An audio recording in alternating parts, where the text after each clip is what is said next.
If you knew, truly knew, that everything you call reality, the tangible world around you, the ideas you hold dear, the very fabric of your existence, was merely a shadow cast on a wall, would you have the courage to turn around and look at the fire? Pause for a moment and let that question settle. Imagine a life lived in a perpetual twilight, where all forms, all movements, all interactions are but fleeting phantoms. You hear echoes, you see shapes, you feel the subtle currents of the air, and from these fragmented sensations, you construct your entire understanding of the universe. What if every truth you've ever accepted, every certainty you've ever clung to, was nothing more than an intricate dance of illusions, projected by forces unseen and unquestioned? This isn't a mere thought experiment. It's an invitation to confront the most fundamental question of our human experience. What is real? And perhaps more unsettling, what if the greatest deception is not external, but internal, a subtle conditioning that leads us to embrace the shadows as substance, and to mistake the faint reflections for the genuine source? Consider the vast majority of lives lived and ultimately concluded. How many souls, do you believe, navigate their journey making truly autonomous choices? How many truly chart their own course, guided by an inner compass, rather than being swept along by the prevailing currents of opinion, expectation, and conventional wisdom? For many, the very essence of their identity, their aspirations, their fears, are meticulously crafted not by an internal decree, but by the clamor and consensus of others. They are, in a profound sense, governed entirely by the shifting opinions of those around them, rarely pausing to discern their own unique voice amidst the chorus. This isn't a judgment. It's an observation, offered from the annals of ancient wisdom. Think of the beliefs you hold, the values you champion, the desires that motivate you. Have you truly scrutinized their origin? Or have many of them, perhaps, been inherited, absorbed from the dominant narratives of your culture, your community, your social circle, much like the shadows on a wall become the only perceived reality for those who have known nothing else? The illusion is so complete, so pervasive, that the thought of questioning it can feel not just daunting, but absurd, even painful. To challenge the shadows is to challenge the very ground beneath your feet. Yet, this book, this journey we are about to embark upon together, asks precisely that of you. It urges you to consider the unseen chains that bind our perception, the comfortable habits of mind that prevent us from seeking the true source of light. It compels us to ask if our understanding is merely a passive reception of reflected images, or if we possess the capacity for a much deeper, more piercing comprehension. The discomfort you might feel in contemplating such an idea is a vital sign. It is the initial stirring of a profound philosophical awakening, the first tremor of doubt that precedes genuine inquiry. It is the recognition that perhaps, just perhaps, there is more to seeing than merely registering what appears before our eyes. There is a terrifying beauty in that discomfort, for it signals the potential for liberation. By the end of this hour, this dedicated time we spend together within the enduring wisdom of Plato, you will discover the terrifying difference between mere sight and genuine vision. It is a difference that will reshape your understanding of freedom, truth, and the profound responsibilities that come with truly seeing. Prepare to look beyond the wall, to brave the glare of the fire, and to confront the exhilarating, unsettling truth that lies beyond the shadows. Welcome, dear listener, to a journey that transcends time, a philosophical expedition into one of humanity's most enduring masterpieces. We are about to delve into Plato's Republic, a book that is far more than mere literature. It is the very bedrock of Western thought, a profound blueprint of civilization that has profoundly shaped our understanding of governance, ethics, and the human condition for over 2 millennia. Its influence echoes in every constitution, every philosophical debate, every contemplation of the ideal society since its inception. From the halls of ancient academies to the quiet solitude of individual reflection, the Republic has been an unwavering companion. Yet, while it offers a blueprint, it is also a potent, even dangerous, instrument of intellectual deconstruction. It compels us not just to build, but to dismantle, to scrutinize the very foundations we often take for granted, asking us to reconsider everything we believe about how we ought to live. Our extraordinary guide on this venture is Plato, a figure whose intellectual brilliance was forged in the crucible of personal and societal trauma. He penned the Republic in the immediate, visceral aftermath of a staggering injustice, the state-sanctioned execution of his revered mentor, Socrates. Picture the scene. Athens, the supposed pinnacle of democratic enlightenment, a city priding itself on justice and reason, condemned its wisest citizen to death. This wasn't the arbitrary whim of a tyrant, but the deliberate judgment of a democratic assembly, swayed by fear and prejudice. For Plato, this was an agonizing wound, a profound betrayal that laid bare the terrifying flaws within the Athenian political system and, by extension, within human nature itself. It was a catalyst, compelling him to ask, how could such an egregious miscarriage of justice occur? And what kind of society, what form of education, what understanding of the human soul could ever hope to prevent such a catastrophic downfall from occurring? It was from this crucible of grief and intellectual fervor that the monumental questions of the Republic were born. And so, rising from this profound anguish, the Republic emerges, at its very core, as an unwavering, almost audacious, inquiry into the essence of justice. This is no detached academic exercise, no abstract intellectual puzzle. Rather, it is an urgent, deeply personal wrestling match with the most fundamental dilemma of human existence. Is it truly better to live a life of uncompromising righteousness, to uphold virtue and integrity, even if it leads to suffering, persecution, or, as in Socrates' case, death? Or is the path of strategic injustice, of cunning self-interest, of embracing immorality for the sake of power, wealth, and success, the more rational and ultimately rewarding choice? Which trajectory, when all is said and done, delivers true fulfillment, a lasting inner peace and genuine happiness, rather than just fleeting triumphs or public acclaim? This is the agonizing question that permeates every dialogue, challenges every assumption, and demands an answer not merely from the characters within these ancient pages, but from each one of us, the listeners, as we journey through this profound exploration. To grapple with this monumental question, Plato proposes a method that is as audacious as it is meticulous. He invites us to participate in a grand, philosophical undertaking, a systematic and relentless dismantling, a profound deconstruction of both the human soul and the ideal city-state.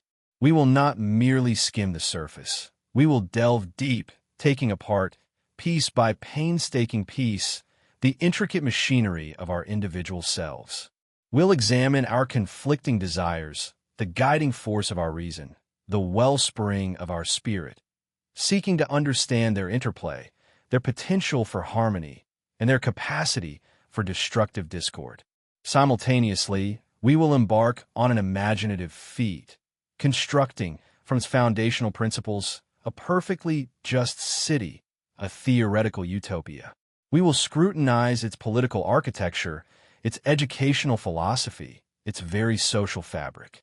And through this intricate, parallel process, observing the grand tapestry of the city as a macrocosm and the intimate landscape of the soul as a microcosm, Plato offers an extraordinary promise to reveal, with clarity and conviction, the precise, undeniable location of true happiness. Not a transient, superficial contentment, but an enduring, profound state of well-being that is inextricably woven into the very fabric of justice itself. This intellectual pilgrimage will demand our full attention, compelling us to question long-held beliefs, to challenge conventional wisdom, and ultimately, to uncover the timeless blueprint for a just individual and a flourishing civilization. Let us embark on this transformative exploration together. We begin our exploration of Plato's monumental work, The Republic, with perhaps one of its most captivating and enduring thought experiments, the Ring of Gyges. This isn't just an ancient fable. It's a profound challenge to our understanding of human nature and the very essence of justice. It asks a disarmingly simple, yet deeply unsettling question. If you could get away with anything, truly anything, would you still choose to be good? Our journey begins in ancient Lydia with a humble shepherd named Gyges. One day, as he tended his flock, a violent earthquake struck, tearing open a chasm in the very ground beneath his feet. Intrigued, Gyges ventured into the newly formed crevice. Deep within, he discovered wonders, among them a hollow bronze horse. Inside, he found a corpse of a man, larger than life, wearing nothing but a golden ring on his finger. Driven by a natural human curiosity, Gyges took the ring from the dead hand and climbed back into the light of day. He returned to his fellow shepherds, gathering for their usual monthly meeting to report to the king. As he sat among them, idly turning the bezel of the ring on his finger, something astonishing happened. The others began speaking of him as if he weren't there, seemingly unable to perceive his presence. Confused, Gyges experimented. He turned the ring again, and suddenly he was visible once more. He had discovered the extraordinary power of invisibility. What would an ordinary man do with such a power? Gyges, according to Glaucon, did not hesitate. He quickly devised a plan to exploit his newfound ability. Using the ring, he managed to be appointed as one of the messengers sent to the royal palace. Once inside, he used his invisibility to gain access to the king's private chambers. There, unseen, he seduced the queen and, in collaboration with her, murdered the king. With the monarch deposed and the queen's support, Gyges seized the throne and became the tyrannical ruler of Lydia. He acted solely out of self-interest, driven by ambition, and entirely secure in his impunity. This powerful tale brings us to the heart of Glaucon's argument. Glaucon, a character in the Republic and Plato's brother, presents this story not as a moral lesson to emulate, but as a stark demonstration of what he believes to be true about all human beings. He challenges Socrates, and indeed challenges us with this provocative idea. Imagine, he says, that there were two such rings. One given to a man generally considered just, known for his moral uprightness, and the other to a man widely regarded as unjust, driven by selfish desires. What would be the outcome? Glaucon asserts that no one possesses the inner strength to resist the overwhelming temptation that such a ring would offer. He argues that both men, the one considered just and the one unjust, would ultimately behave in exactly the same way. Each would use the ring's power to their own advantage, gratifying every desire, without fear of detection, consequence, or judgment. Consider this deeply. If you could commit any crime, no matter how heinous, and never be caught, if you could steal any wealth from any vault without a trace, if you could seduce any partner, regardless of their will or status, and remain completely unseen, completely anonymous, and entirely unpunished, would you still adhere to the principles of justice? Would the just man still refrain from such acts? Glaucon's profound point is this: no one is truly just willingly. We're just, he claims, only out of necessity, out of a fear of the repercussions that injustice might bring. Remove that fear, remove the watchful eyes of society, the threat of legal action, the sting of reputation loss, the divine judgment, and what then? The human inclination, he suggests, is towards self-interest, towards taking whatever one desires, regardless of how it affects others. Our justice is merely a facade, a performance for the benefit of others and the avoidance of pain. This leads us to the core conflict established by Glaucon. Is justice intrinsically good, something we pursue for its own sake, something that benefits our soul regardless of external factors? Or is it merely a social contract, a set of pragmatic rules we reluctantly agree to follow because it prevents us from suffering injustice ourselves? Glaucon posits that people praise justice not because they genuinely value it as a good, but because they are too weak to commit injustice and successfully get away with it. They understand that suffering injustice at the hands of others is the worst possible evil. They also know that committing injustice and being caught is a terrible second best. Therefore, justice, for most, is merely the middle ground, a prudent compromise between the best scenario of committing injustice with impunity and the worst scenario of suffering it without recourse. He challenges us to look beyond the surface, to strip away the external rewards and punishments associated with justice. He wants us to consider whether justice has value in itself, an inherent worth that makes one's life better, even if no one else knows of your actions, even if there are no earthly consequences to face. The Ring of Gyges becomes the ultimate test, exposing, Glaucon believes, the true, self-serving nature of humanity when freed from all accountability and judgment.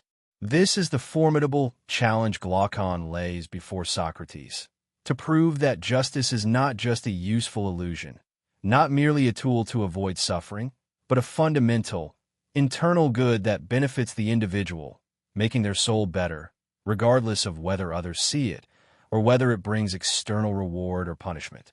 As we continue our profound journey through the timeless wisdom of Plato's Republic, in our previous discussions, we grappled with the very essence of justice, a quality we sought to understand primarily within the confines of the individual soul.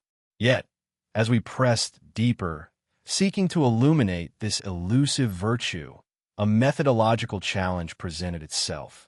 To truly grasp the intricate workings of justice within a single person, we find ourselves at a crucial juncture, poised to shift our perspective, to broaden our gaze.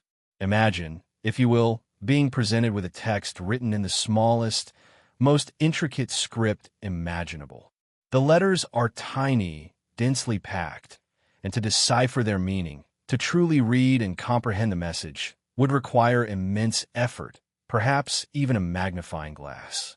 Now, consider if you were offered an alternative, the very same message, but this time inscribed in monumental, towering letters, writ large upon a vast surface, easy to discern, clear to perceive from a distance. Which would you choose to read first? Undeniably, the larger, more visible script. By understanding the message in its grander, more accessible form, you would then be far better equipped to recognize and understand it when presented in its miniature, individual iteration. This powerful analogy lies at the very heart of our next intellectual endeavor. The individual soul, with its myriad desires, reasons, and passions, is like that small, complex text. To observe justice within it directly, to trace its delicate outlines, is an exceedingly difficult task. It demands a level of introspection and clarity that might, at this stage, elude us. However, if we can find this same justice expressed on a grander, more visible scale, then its characteristics, its structure, and its function will become immeasurably clearer. And where might we find such a magnified expression of justice? Plato argues with compelling simplicity that the state, the organized community, the city, is in essence merely the individual writ large. It is the individual soul, expanded and externalized, its components and their interrelations made manifest on a societal canvas. Just as the human being possesses different faculties, reason, spirit, and appetite, so too does a well-ordered state exhibit analogous functions and classes. Therefore, by carefully examining the structure of justice within a state, where its principles are displayed in big letters, we can hope to discern its true nature far more readily than by struggling to read the small letters of the individual soul from the outset. This, then, is our methodological shift. Instead of wrestling directly with the interior landscape of a single person, we shall embark upon a grander, yet ultimately clarifying project. We propose to construct, in our minds, an ideal city. Not a city that exists in the physical world, prone to the imperfections of human nature, but a theoretical construct, a perfect model. This city, which we shall call the Callipolis, the beautiful city, the noble city, will be built from its foundations, brick by conceptual brick. As we meticulously lay the groundwork for this Callipolis, designing its societal structure, defining its citizens' roles, and establishing its governing principles, our primary aim will be to identify where justice resides within it. Where do we locate wisdom, courage, and temperance within its fabric? And most importantly, what is the precise nature of justice, the quality that ensures the harmonious functioning of all its parts? By observing how these virtues manifest in the large-scale tapestry of the state, we will gain an unparalleled vantage point. Once we have successfully identified and understood justice in this expanded, more accessible form, we can then confidently turn our attention back to the individual soul, prepared to recognize its parallel structures and to finally comprehend its elusive virtues with profound clarity. This mental construction of the Callipolis is not an end in itself, but a powerful instrument, a philosophical lens designed to reveal the very soul of man. Welcome back. As we journey deeper into Plato's Republic, we arrive at a truly pivotal and often debated concept, the myth of the metals. This isn't just a story. It's a foundational narrative designed to underpin the very structure and stability of his ideal city. It's a myth, yes, but one imbued with profound philosophical purpose regarding social hierarchy and what Plato deemed necessary for a harmonious society. Plato asks us to imagine that all citizens are born from the earth, siblings. However, into the souls of some, the gods mix gold. These individuals, the rarest and most gifted, are destined to be the guardians, the philosopher rulers. Their defining characteristic is reason, a deep capacity for wisdom, discernment, and leadership. They're tasked with governing, with making decisions for the good of all, guided by intellect and truth. Next, we find those with silver blended into their souls. These are the auxiliaries, the city's spirited defenders and warriors. Their strength lies in spirit and courage. They are the protectors, loyal to the guardians and unwavering in their commitment to defend the city from threats, both internal and external. They embody bravery and a fierce sense of duty. Finally, the vast majority of citizens are said to have bronze or iron in their souls. These are the producers, the farmers, artisans, merchants, and laborers. Their driving force is appetite, the desire for material well-being, for sustenance, and for comfort. They are vital to the city, providing all the necessary goods and services, ensuring the material prosperity that allows the other classes to fulfill their unique functions. Now, to ensure this divinely ordained order is understood and accepted by all, Plato introduces what he famously calls the noble lie. This isn't a lie intended to deceive for malicious purposes, but rather a carefully crafted myth, presented as an origin story, designed to foster social cohesion and stability. The noble lie posits that while all citizens are truly siblings, born from the same earth, the gods themselves mix different metals into their souls from birth. This narrative aims to make individuals accept their natural place within the societal structure, believing it to be part of a divine plan. It's a story meant to inspire a sense of collective identity and purpose, reinforcing that each person's role is inherently valuable and necessary. Crucially, Plato suggests that this isn't a rigid, hereditary system. The myth allows for social mobility, albeit rare. If a child of gold parents is born with a bronze soul, they should descend to the class of producers. Conversely, a child of bronze parents born with a golden soul should ascend to the guardians. The noble lie, therefore, is controversial precisely because it advocates for a foundational untruth, albeit one intended to secure the greater good of the city by aligning individuals with their perceived natural talents. Ultimately, this intricate class structure, reinforced by the myth of the metals and the noble lie, brings us to Plato's profound definition of justice within the city. For Plato, justice isn't about absolute equality of outcome, nor is it about everyone doing everything. Instead, justice is fundamentally about minding one's own business, or, more accurately, doing one's own work. This means that each individual and each class must fulfill its specific function, its natural role, without interfering with the others. The guardians must rule wisely, guided by reason. The auxiliaries must protect courageously, driven by spirit. And the producers must provide diligently, managed by their appetites. When each part of the city performs its designated task, in harmony with its nature and without overstepping into the domain of another, the entire city achieves a state of equilibrium, of perfect order. This harmonious functioning of each part, where everyone stays within their natural bounds, is justice in Plato's ideal republic. Having journeyed through the architecture of the ideal state, Plato invites us now to turn inward, to explore a landscape far more intimate and, perhaps, more tumultuous, the human soul itself. For within each of us, he argues, lies a profound internal civil war, a constant negotiation between competing desires and faculties. This is the essence of what Plato calls the tripartite soul.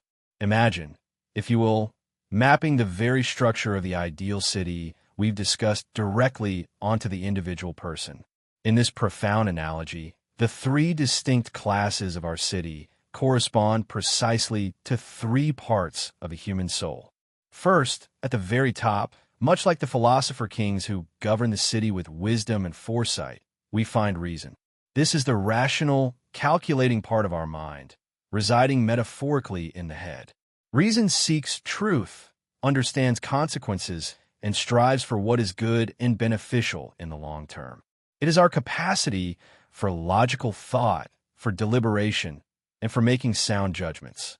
Next, akin to the spirited guardians who protect the city with courage and conviction, there is spirit. This part of the soul, often felt in the chest or heart, is the seat of our emotions, our ambition, our sense of honor, and our indignation. It's the part that feels anger when wronged, pride when successful, and shame when dishonorable. Spirit is a powerful force, capable of aligning with reason to uphold justice, or, if unchecked, erupting in passionate fury. Finally, mirroring the vast populace of workers, farmers, and artisans who fulfill the city's material needs, we have appetite.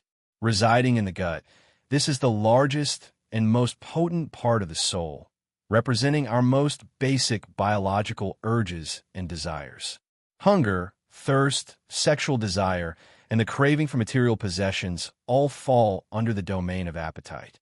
It is driven by immediate gratification and can be insatiable if not guided. To truly grasp this internal dynamic, consider a vivid example from Plato himself, the unsettling story of Leontius. Leontius, a man walking from the Piraeus to the city, passed by a spot where public executions had taken place. There he saw the bodies of dead criminals lying by the executioner. A powerful internal conflict immediately gripped him. On one hand, his lower appetites, his morbid curiosity, pulled him fiercely towards the gruesome sight. He felt an intense, almost irresistible urge to look.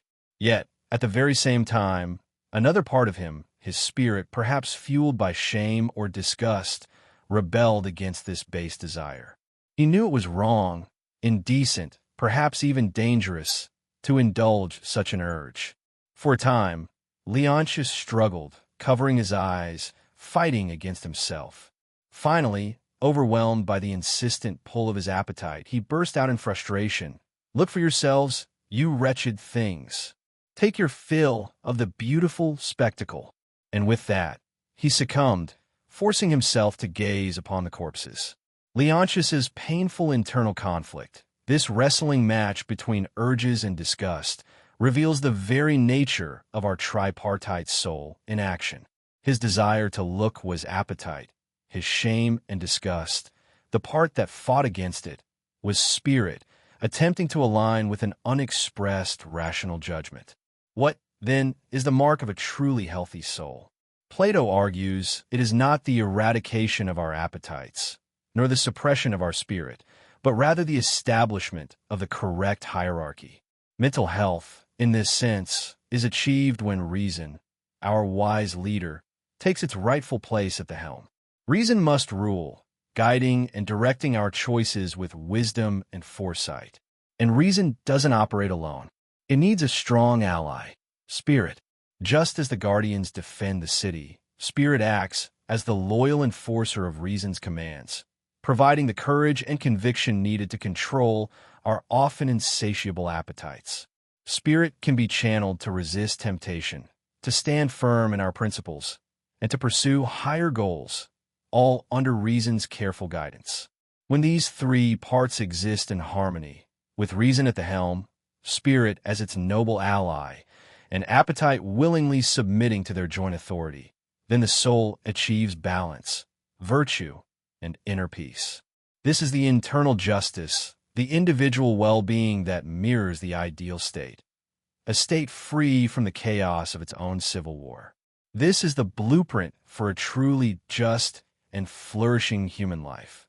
As we delve deeper into Plato's Republic, we arrive at Idea 5, the Philosopher King, a concept that cuts right to the heart of power and leadership, revealing a profound paradox that continues to challenge our understanding of governance. Plato, with his characteristic boldness, presents one of his most audacious and enduring pronouncements here. He declares, quite simply, that unless either philosophers become kings in our states, or those whom we now call kings and rulers genuinely and adequately study philosophy, and political power and philosophy are brought together, there will be no end to troubles for states, nor indeed for humanity. This isn't merely a lofty ideal. It's a stark challenge, proposing a radical solution to the perennial woes of governance. For Plato, the greatest failing of a state is leadership driven by ambition, by the desire for personal gain, or by a mere popularity contest. Why does Plato insist on this? Because the best ruler, paradoxically, is the one who least desires to rule. The individual driven by the allure of control or personal advantage is precisely the one least fit to wield authority. True leadership, according to Plato, stems not from a hunger for power, but from a profound understanding of justice, truth, and the common good. A wise ruler, someone who comprehends the true nature of reality and the welfare of the citizenry, sees ruling not as a privilege, but as a heavy, necessary duty, a burden they undertake for the sake of the state, rather than for personal glory or benefit. They understand that their own happiness is intrinsically linked to the well-being of the whole. To truly grasp this radical idea, Plato invites us to picture a vivid allegory, the ship of state. Imagine, if you will, a large vessel owned by a powerful, yet somewhat deaf and short-sighted individual, a stand-in for the populace, perhaps, or a negligent ruling class. This owner, though physically strong, lacks true navigational skill. The crew aboard this ship is a raucous and unruly lot. They constantly bicker and scheme for control of the helm. They flatter the owner, promising to deliver whatever he desires, even though they possess no real knowledge of navigation. Their only skill lies in manipulating and coercing each other and the owner into believing they are capable. They argue about who should steer, appealing to the owner's whims and promising to throw overboard anyone who disagrees. They celebrate the cunning and manipulative among them as true sailors, even though these individuals know nothing of winds, currents, or stars. Among them, however, is a true navigator. This individual understands the stars, the winds, the currents, the intricate science of sailing. He knows the destination and the safest course, having dedicated his life to studying the art of navigation. Yet, the unruly crew dismisses him entirely. They call him a stargazer, a useless babbler, impractical and irrelevant. They cannot comprehend his knowledge, for their minds are fixed on short-term gains, on seizing power, on immediate gratification. They would rather rely on rhetoric and brute force to gain control of the ship than listen to the quiet wisdom of the one truly capable of guiding it. This metaphor powerfully illustrates the predicament of the philosopher in a state governed by the mob.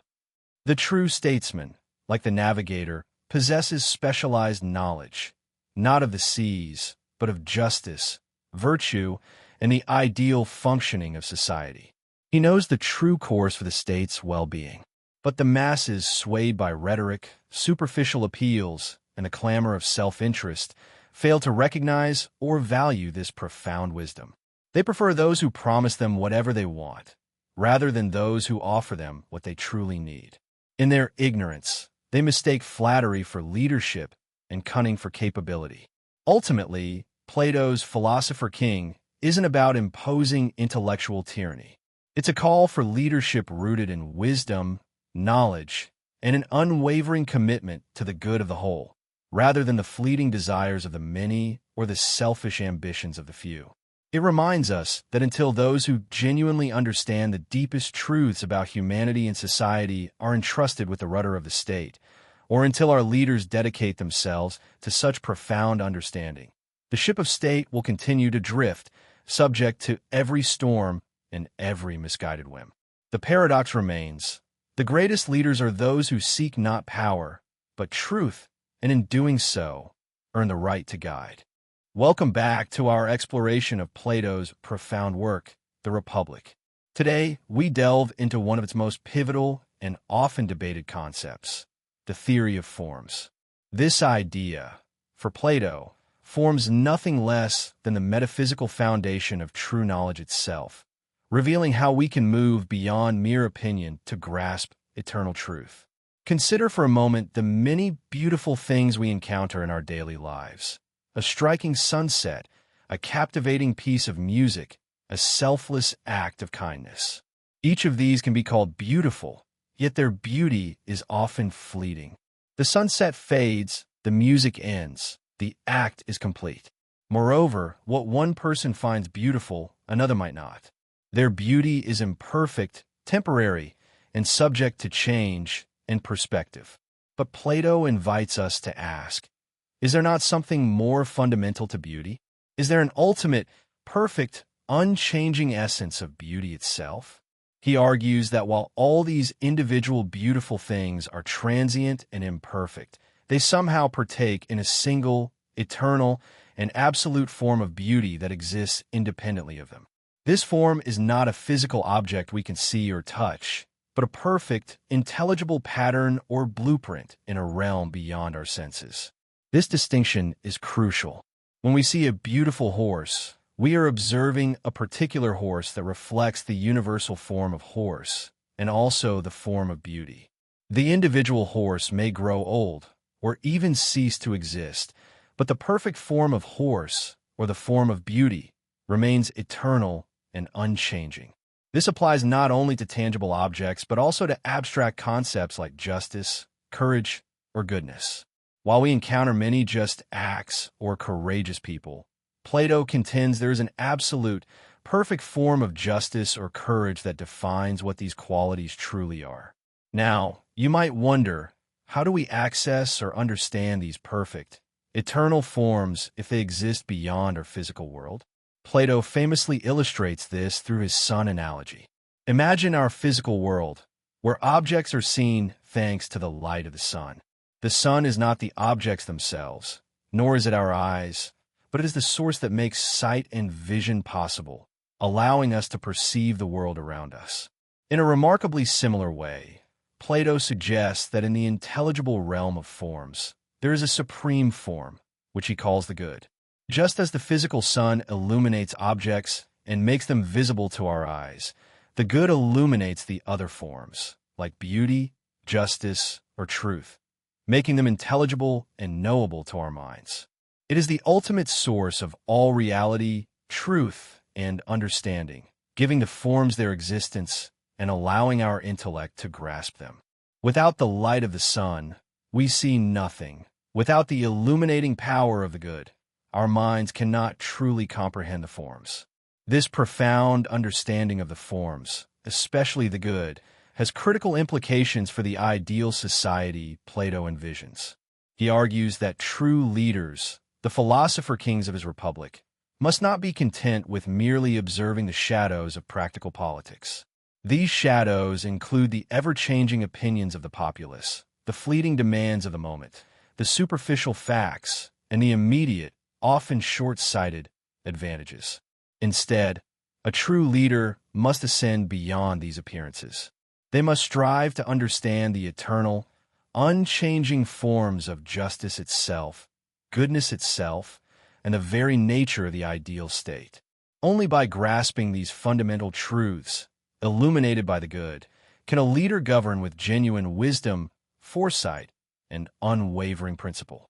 They will not be swayed by popular opinion or temporary crises, but will instead guide the state according to what is eternally true, just, and good. To Plato, knowledge of these forms provides the stable bedrock upon which a truly just and flourishing society can be built, moving beyond the transient illusions of the sensible world to the eternal reality of the intelligible realm. It is the metaphysical foundation upon which all true understanding, and indeed, all good governance, must ultimately rest. Imagine, if you will, a deep, cavernous dwelling. Picture human beings living there since childhood, their legs and necks chained, unable to move, able to see only what is directly in front of them. Behind them, a fire burns brightly, and between the fire and the prisoners, there is a raised walkway. Along this walkway, people pass, carrying all sorts of artifacts, statues of men, animals, and other objects, their heads and figures rising above the wall. The prisoners, bound as they are, see only the shadows that these passing objects cast upon the wall before them. For these individuals, this is their entire reality. They have known nothing else. They converse about these shadows, giving them names, believing them to be genuine, tangible things. Their lives are spent interpreting these fleeting images, predicting which shadow will appear next, mistaking a mere reflection for true existence. To them, the echo of voices from those carrying the objects behind the wall seems to come directly from the shadows themselves. Their world is a world of illusions, a universe entirely constructed from fleeting, insubstantial forms. Now, let us consider what would happen if one of these prisoners were suddenly set free and compelled to stand up, turn his head, and walk toward the fire. Imagine the immediate, overwhelming pain.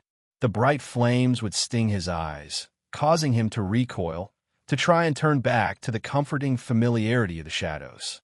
He would be confused, disoriented, struggling to comprehend that the objects casting the shadows were more real than the shadows themselves. If someone tried to explain this to him, he would likely dismiss it as nonsense, preferring his long-held beliefs.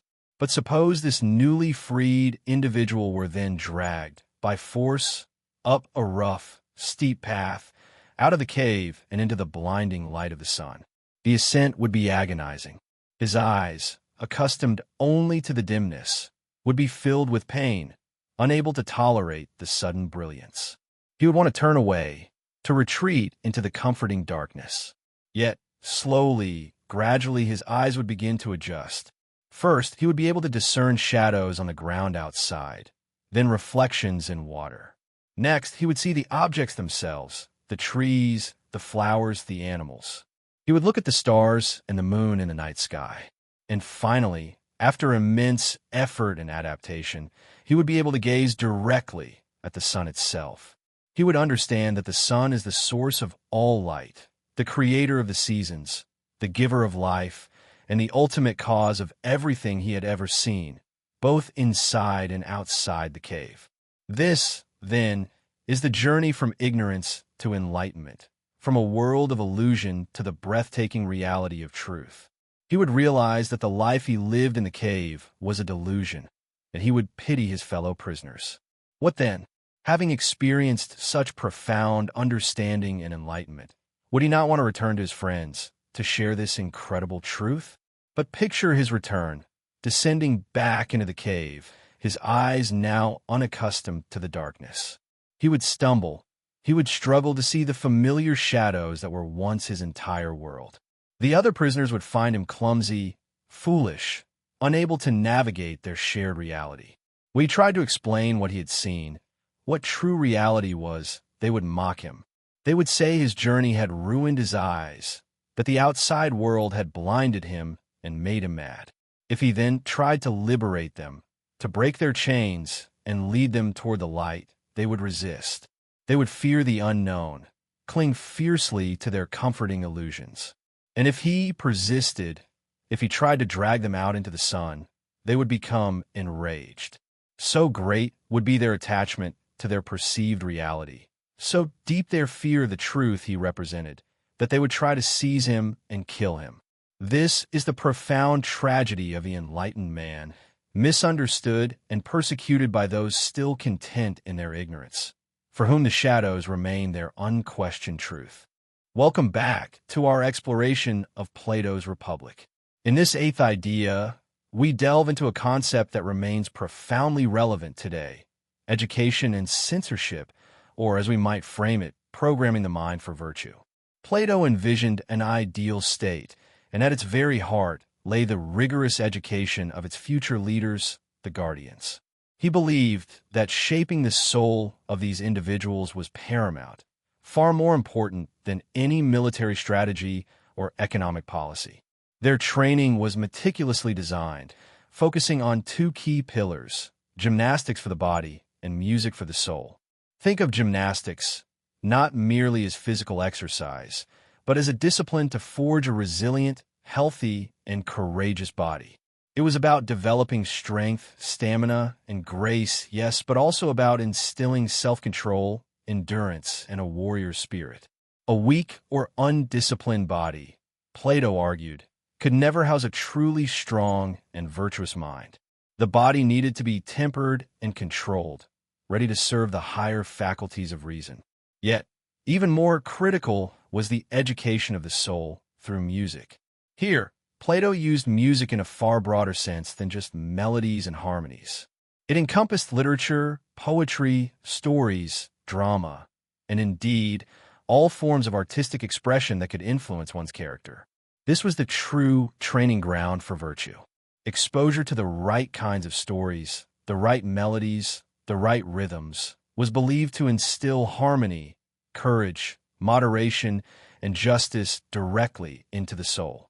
Imagine a child growing up surrounded by tales of heroism, self-sacrifice, and noble deeds, or by music that evokes balance and tranquility. Plato believed such an environment would naturally shape a virtuous character, aligning the inner person with the ideals of the state. It was about cultivating a deep, intuitive love for what is good and beautiful. However, Plato's vision of shaping the soul didn't stop at merely providing beneficial influences. It extended, quite controversially for modern ears, to censoring harmful ones. This brings us to his famous, or infamous, ban on poets. Why would the great philosopher, himself a master wordsmith, propose such a radical measure? Plato's reasoning stemmed from two primary concerns. Firstly, he feared the power of emotional manipulation. Poets, in his view, often appealed to the base emotions, stirring up passions, fears, and irrational desires that could disrupt the internal harmony of the soul and the stability of the state. They could make us weep for tragic heroes who were flawed, or laugh at inappropriate situations, leading us away from reason and toward emotional excess. He believed that such dramatic portrayals could bypass rational thought and implant undesirable emotional responses, weakening the resolve and moral compass of the citizens. Secondly, and perhaps even more critically, Plato worried about the false portrayals of gods and heroes. Many traditional Greek myths depicted the gods as petty, jealous, vengeful, or prone to immoral acts. Heroes, too, were often shown indulging in vice or suffering irrational grief. Plato argued that these depictions were not only untrue, for the divine, by definition, must be perfect and good, but also dangerous. How could citizens aspire to virtue if their very gods were depicted behaving badly? Such stories, he contended, set a terrible example, undermining the moral education necessary to cultivate true virtue. For Plato, truth and goodness were inextricably linked, and any art that deviated from this truth or promoted ignoble behavior was a threat to the soul and the fabric of society. He saw poets as imitators, creating illusions rather than revealing truth, and therefore capable of leading people astray. Now, pause for a moment and consider this ancient perspective in our modern world. If Plato were alive today, looking at our vast landscape of media, what would he observe? He believed that what we consume, what stories we hear, what images we see, what sounds we absorb, directly programs our minds and shapes our character.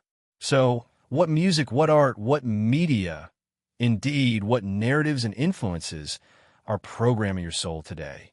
It's a question that asks us to reflect on the deliberate cultivation of our inner selves. Plato, in his timeless work, The Republic, offers a profound contemplation on the nature of political power, leading us through an insightful and perhaps unsettling journey of societal evolution. He doesn't just describe different forms of government.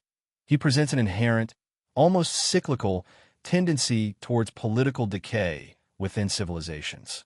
Let us now trace this degeneration, starting from a most ideal state and observing its inevitable decline.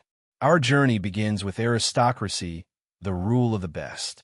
This is Plato's ideal state, governed by philosopher kings, individuals whose lives are dedicated to wisdom, justice, and the pursuit of truth. In this regime, reason guides all decisions, and the welfare of the entire community is paramount. Harmony reigns as each citizen fulfills their natural role, contributing to a just and virtuous society. It's a system where knowledge and virtue are the ultimate currencies. However, even this perfect state is fragile, vulnerable to human imperfection. Plato suggests that, over time, a subtle corruption can creep in, often through errors in selective breeding or a decline in education among the ruling class. The new generation, perhaps less devoted to wisdom, starts to value honor and prestige more than pure virtue. This subtle shift paves the way for the rise of timocracy, the rule of honor. Here, the emphasis moves from wisdom to military prowess, courage, and public recognition. Leaders are no longer chosen solely for their intellectual and moral excellence, but for their ambition, their ability to win battles, and their desire for public acclaim. While still valuing order and discipline, the timocratic state is marked by a competitive spirit and a less refined pursuit of justice. The pursuit of wealth, while not yet dominant, begins to stir beneath the surface as a means to display honor and power. As the desire for material possessions grows unchecked, the timocratic state eventually gives way to oligarchy, the rule of wealth. In this regime, the pursuit of riches becomes the overriding goal. Political power is concentrated in the hands of the wealthy few, and property qualifications dictate who can govern. Virtue and honor are secondary to economic standing. The state becomes divided into two distinct classes: the extremely rich who rule, and the impoverished masses who are exploited. This severe economic inequality fosters resentment and instability, as the rich grow ever richer and the poor become ever poorer, creating a tinderbox of social discontent. The simmering anger and desire for change among the impoverished masses eventually erupts. This revolution leads directly to democracy, the rule of freedom. Driven by a passionate rejection of oligarchic oppression, the people seize power, declaring all citizens equal and free. In a democracy, there is an exhilarating, yet potentially dangerous, embrace of unrestrained liberty. Every individual is free to live as they please, pursuing their desires without external constraint. While initially appearing just and fair, this extreme freedom often leads to a disregard for authority, a blurring of lines between competence and incompetence, and a general permissiveness where every whim is indulged. Order often gives way to a kind of delightful anarchy, where there is no true guiding principle other than the pursuit of individual pleasure. But this unbounded freedom, Plato warns, carries the seeds of its own destruction. The insatiable desire for liberty eventually leads to an unwillingness to accept any form of authority, any discipline, or any restriction. Citizens become resentful of those in charge, viewing even necessary laws as infringements on their freedom. Society devolves into a state of disorder and factionalism, where the weak are easily manipulated and the strong seek only self-advantage. Into this vacuum of chaos steps a strong leader, often one who initially presents himself as a protector of the people against the excesses of the wealthy or against perceived enemies. This charismatic figure promises to restore order and security, becoming a champion of the masses. However, once in power, this leader quickly consolidates absolute control, suppressing all dissent and dismantling the very freedoms they initially championed. This is the birth of tyranny, the absolute rule of one individual. The tyrant maintains power through fear, surveillance, and oppression, often purging potential rivals and keeping the populace weak and divided. All liberty is extinguished, replaced by a pervasive sense of terror and subjugation. The cycle of regimes culminates in the most miserable state, where the people, desperate for order after democratic excess, have traded their freedom for chains.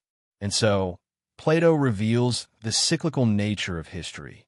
From the intellectual aristocracy, through the spirited timocracy, the greedy oligarchy, the chaotic democracy, we descend into the oppressive depths of tyranny.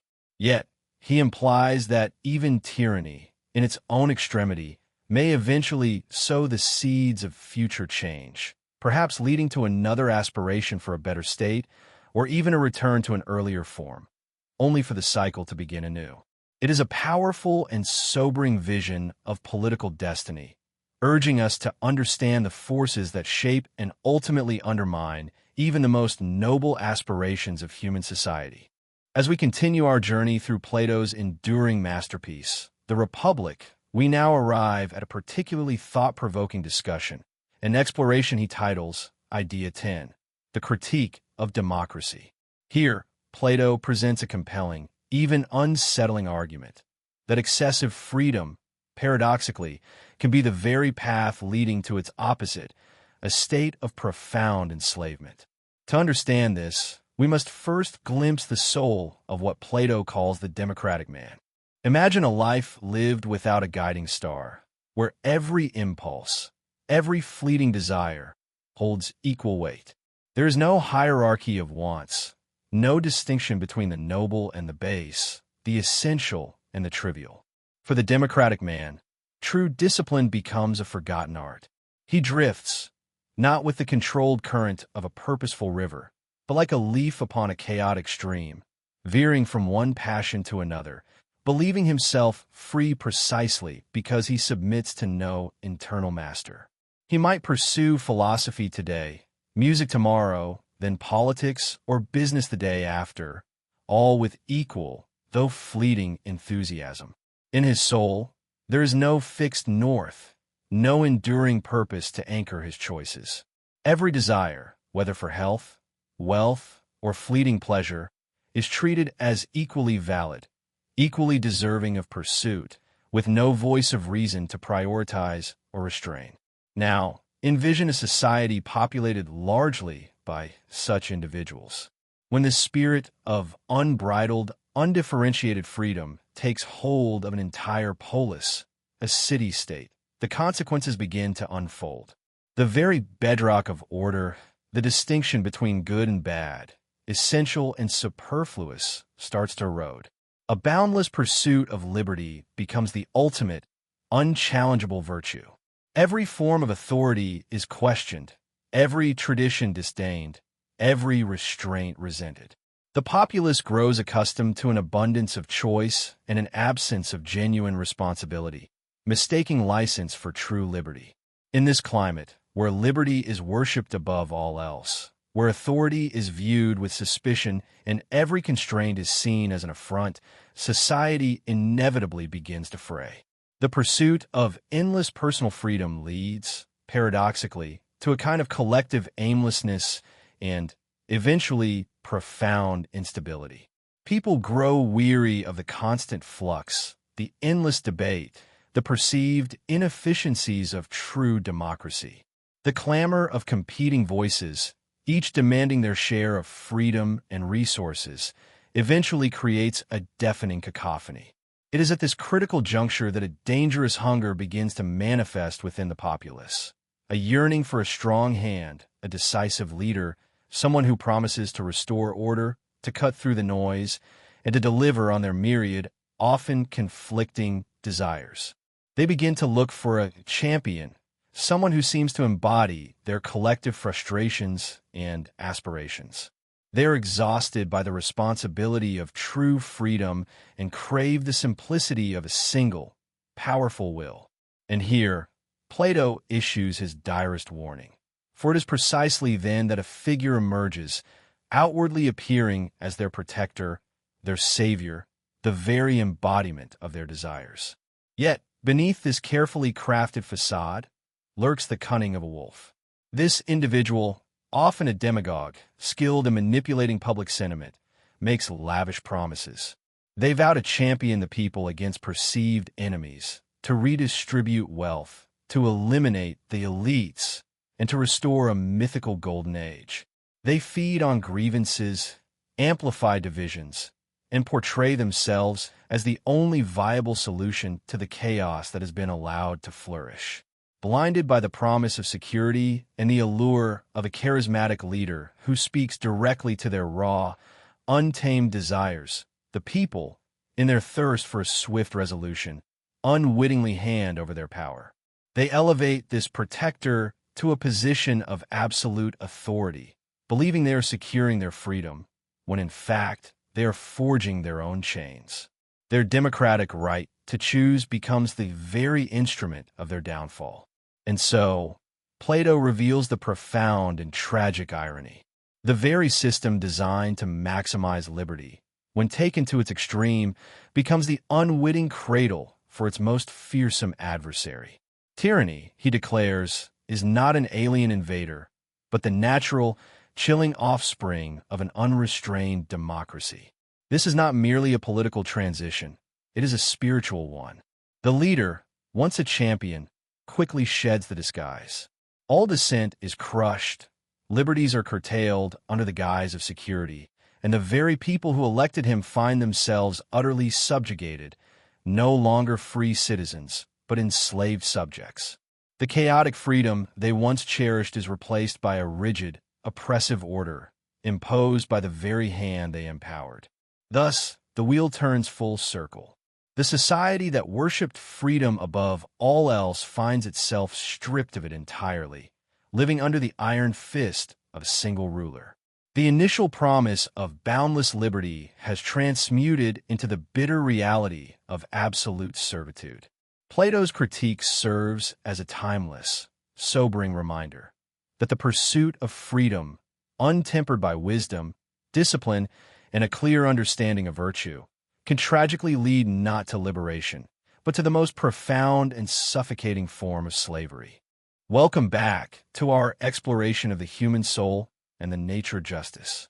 We've journeyed through various forms of government and the corresponding character types, observing how different principles shape a life.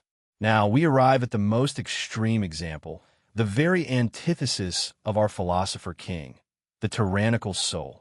Here, we confront the deepest misery, the profound unhappiness of the unjust man. Imagine the philosopher, whose soul is governed by reason, bringing harmony and order to all its parts. His desires are temperate, his spirit courageous but disciplined, all guided by the pursuit of truth and goodness. His life is one of internal peace and true freedom. Now, turn your attention to the tyrant. Outwardly, he wields immense power, commanding armies, dictating laws, and shaping the fate of nations. He seems to possess everything. But if we peer into the depths of his soul, we find a starkly different reality. Far from being free, the tyrannical man is the ultimate slave. He is not enslaved by external forces, but by his own insatiable, lawless desires. These wild, untamed appetites have overthrown reason and spirit, establishing themselves as cruel masters within his very being. Consider this. The tyrant is ceaselessly driven by impulses that can never truly be satisfied. Greed for power, lust for pleasure, and raging anger constantly vie for dominance within him, creating a perpetual state of internal conflict. His soul is a battleground, never at peace, always straining to fulfill these tyrannical urges. He is forever compelled to pursue more, to possess more, to dominate more, yet finds no lasting contentment. Each fleeting satisfaction only fuels the next, more intense craving. This internal chaos manifests outwardly as a life defined by fear.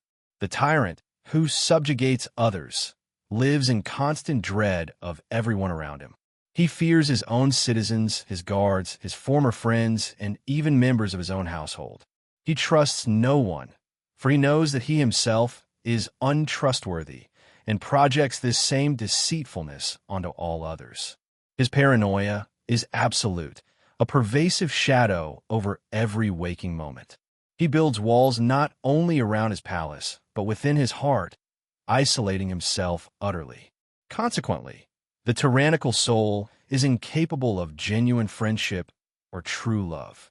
These require mutual trust, vulnerability, and a shared pursuit of the good, qualities utterly absent in a soul dominated by selfish desires and suspicion.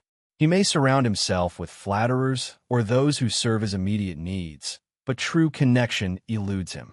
He is alone in his grandeur, imprisoned by his own choices, forever cut off from the warmth of human affection. This stark contrast brings us back to our initial argument. What is the true value of justice?